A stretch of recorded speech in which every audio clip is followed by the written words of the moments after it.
Saya tidak akan pernah memberikan toleransi sedikit pun kepada pelaku tindak pidana korupsi.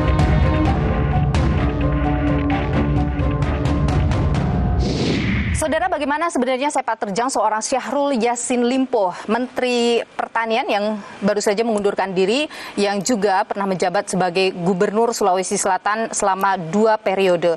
Termasuk juga seperti apa pakar hukum melihat kasus yang saat ini menjerat Syahrul Yassin Limpo di Kementerian Pertanian ini. Kita perbincangkan hal ini, saudara. Bersama saya sudah hadir Profesor Amir Ilyas, pakar hukum dari Universitas Hasanuddin Makassar. Prof. Amir, terima kasih sudah bersama Niluh. Sehat selalu, Prof. Sehat, alhamdulillah. Baik, Prof. Amir, saya ingin tahu dulu, Anda mengenal seorang Syahrul Yassin Limpo? Iya, saya kenal. Saya kira kalau di Sulsel tidak ada yang tidak kenal beliau lah. Seperti apa sebenarnya sosok seorang Syahrul Yassin Limpo di mata Anda?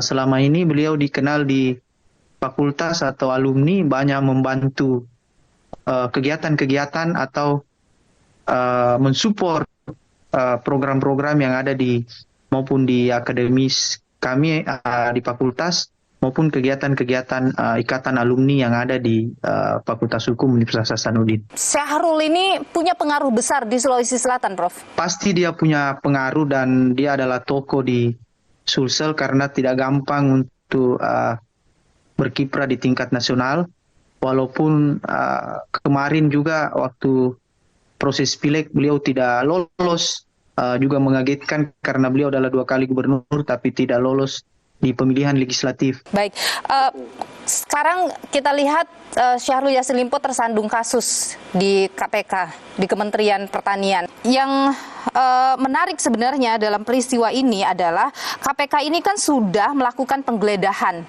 di Jakarta di rumah dinas, di kantor Kementan, di rumah di Makassar ada 2 yang dilakukan di penggeledahan. Ada barang bukti yang disita, ada dokumen, ada mobil dari Makassar. Kemudian juga ada surat yang sudah disampaikan kepada Presiden oleh KPK soal penetapan tersangka terhadap Syahrul Yassin Limpo. Tapi sampai dengan sekarang, sampai kita bicara hari Jumat ini, belum ada panggilan dari KPK kepada Syahrul Yassin Limpo. Apa yang Anda lihat